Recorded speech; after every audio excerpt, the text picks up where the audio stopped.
जय श्रीमन नारायण। जो टिप्पणी मैं देने जा रहा हूं वह रामानुज दास श्रीमन गट्टू वेणुगोपाल स्वामी द्वारा दी गई है। अध्याय 9, राज विद्या, राजगुह्य योग, श्लोक 3। अश्रद्धधानाः पुरुषाः धर्मस्यास्य परन्तप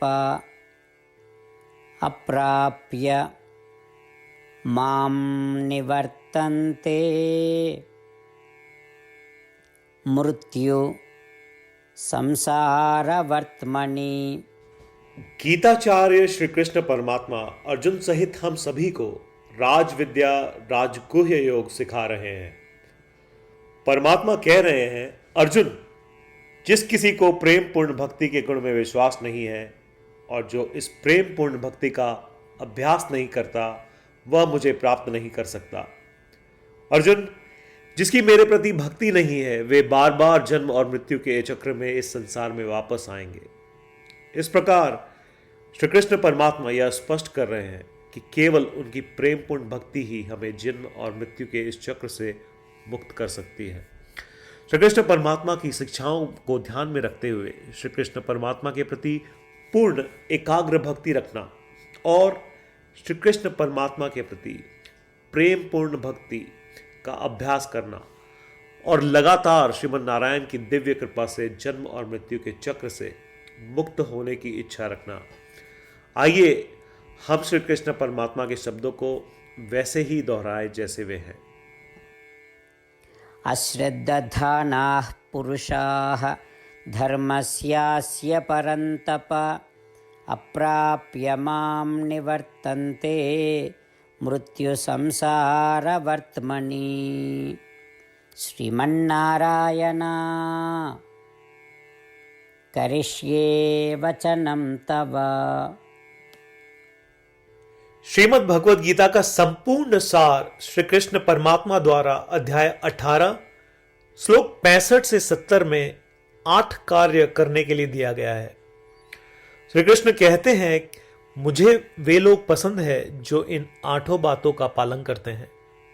मैं उन भक्तों की हर प्रकार से रक्षा करूंगा। श्री कृष्ण परमात्मा द्वारा बोली गई संपूर्ण भगवद गीता को सुनने के बाद अर्जुन कहते हैं, करिष्ये वचनम तव, जिसका अर्थ है, कृष्ण, मैं वैसा ही करूंगा जैसा आप कहेंगे। यही कारण है कि श्री कृष्ण ने अर्जुन को सभी प्रकार की सफलताएं और जीत प्रदान की है। आइए परमात्मा को वचन दे कि हम इन 8 कर्मों का पालन करेंगे। ऐसी कोई पूजा, तप या यज्ञ नहीं है जो परमात्मा को यह शब्द देने से बढ़कर हो। मैं कहूंगा कि ये 8 प्रतिज्ञाएं हमें करनी चाहिए। कृपया आप सभी इन्हें अपने दिल और दिमाग में सोचें। इस प्रकार श्री कृष्ण को अपना वचन देते हुए आइए हम सभी श्री कृष्ण के सुंदर चेहरे को खुशी से चमकते हुए देखें और आनंद का अनुभव करें। जय श्रीमन नारायण।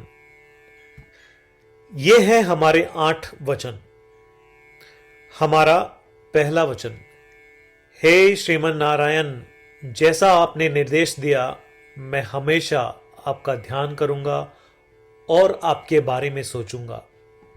हमारा दूसरा वचन, हे श्रीमन नारायण, जैसा कि आपने सलाह दी मैं हमेशा आपका भक्त रहूंगा।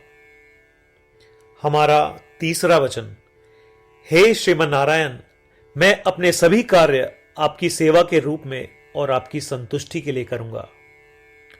हमारा चौथा वचन, हे श्रीमन नारायण, जैसा कि आपने अनुसरण करने के लिए कहा था, मुझे पूरा विश्वास है कि मैं आपका हूं और मैं हमेशा अपने हाथ जोड़ूंगा और आपको नमस्कार करूंगा। हमारा पांचवा वचन, हे श्रीमन नारायण, मुझे आपके शब्द मामेकम शरणम व्रज याद आते हैं जो आपने सिर्फ और सिर्फ आपको ही समर्पण करने को कहा था। श्रीमन नारायण, मैं केवल आपके प्रति समर्पण करता हूं। हमारा छठा वचन, हे श्रीमन नारायण, मुझे आपके शब्द मां शुचः याद आते हैं कि आप हमें शोक न करने का आश्वासन दे रहे हैं। मैं अब शोक नहीं करूंगा।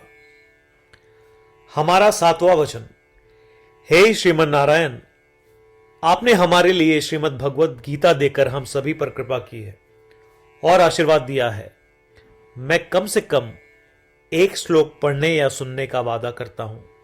हमारा 8वां वचन। हे श्रीमन नारायण, आपने सारी मानवता को गीता प्रदान की। मैं गीता में आपके दिव्य शब्दों को उन भक्तों तक फैलाने का प्रयास करूंगा जो गीता से अपरिचित हैं। हमने अभी अभी परमात्मा को 8 वचन दिए हैं।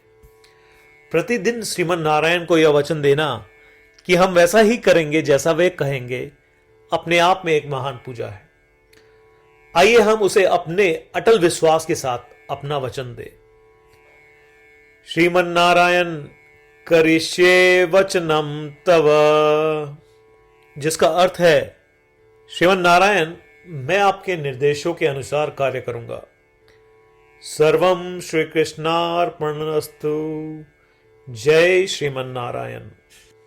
अश्रद्धधानाः पुरुषाः धर्मस्यास्य परन्तप अप्राप्य मां निवर्तन्ते मृत्यु संसारवर्त्मनि। अश्रद्धधानाः पुरुषाः धर्मस्यास्य परन्तप अप्राप्य मां निवर्तन्ते मृत्यु संसारवर्त्मनि। श्रीमन्नारायण करिष्ये वचनं तव।